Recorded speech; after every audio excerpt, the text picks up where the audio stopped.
Si une maladie il y a aujourd'hui en Afrique, c'est pas une maladie institutionnelle, c'est pas une maladie venant du peuple, c'est une maladie de nos dirigeants qui, lorsqu'ils goûtent au pouvoir, finissent par abandonner toutes les promesses qu'ils avaient lancées. Et c'est quelque chose que l'on doit dire. Des gens se lancent dans des promesses, mais quand on goûte au pouvoir en Afrique, les pouvoirs sont illimités. Et les personnes finissent par perdre le goût du réel, le sens du réel.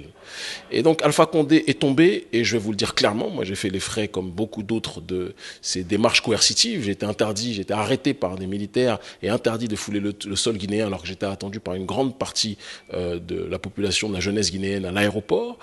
Beaucoup d'autres personnes ont été incarcérées sous prétexte qu'ils ont eu le tort de dire leur vérité au président Alpha Condé. À un moment donné, ça ne peut plus durer. Ça, c'est le premier point. Le deuxième point, parce qu'il faut avoir une réflexion à mon sens structurée, c'est d'éloigner maintenant la prise de pouvoir des autres, séparer le fait que les militaires aient pris ce pouvoir et le fait qu'Alpha Condé soit tombé. Est-ce que nous regrettons qu'Alpha Condé soit tombé? Nous ne le regretterons jamais, et je vais même aller plus loin, nous nous en réjouissons. C'était un tyran, c'était un oppresseur du peuple, et c'est important de le dire. Maintenant, pour ce qui est du colonel Doumbouya, parce qu'il faut parler de ce dernier, c'est quelqu'un qui a un profil, il faut qu'on puisse le dire très clairement, qui n'est pas forcément des plus rassurants, d'accord? Légionnaires français, formés en France, formés en Israël, ce ne sont objectivement pas historiquement des amis des populations africaines.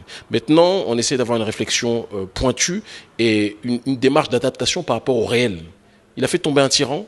Il a deux options qui se présentent à lui. Soit servir ceux qui l'ont formé, soit être dans une démarche d'agir dans la logique de l'homme autodéterminé.